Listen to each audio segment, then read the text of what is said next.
Кейде кір жууға ерініп, бір қолданылған сүлгіні қайтадан қолданып жатамыз. Бірақ сүлгіні жумай қанша рет қолдануға болады?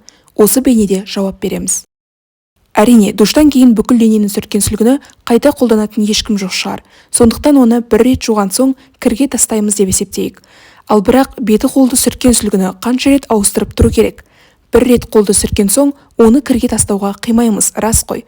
Сүлгі әлі таза сияқты көрінеді. Оны қайта-қайта жуып, тоқты құртамын ба деп ойлауыңыз да мүмкін. Оның үстіне сүлгіні бірнеше рет қолдансаңыз, кірді жиі жумайсыз, уақыт үнемдейсіз.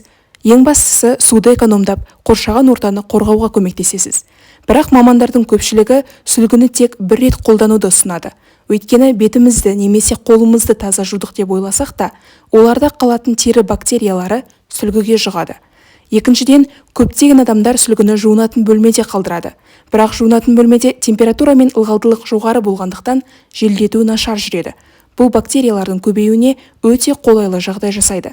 Ваннадағы сүлгіні қайта қолдану теріге зиян тигізеді. Сондықтан сүлгіні бір рет қолданғаннан кейін бірден жуған дұрыс. Ал егер жоқ, қайта тағы да бірнеше рет қолданам десеңіз, онда сүлгіні жуынатын бөлмеде емес, жақсы желдетілетін жерге іліп қойыңыз. Бұл гигиеналық тұрғыдан дұрысырақ, әрі сізге, жақындарыңызға да зиян тигізбейді.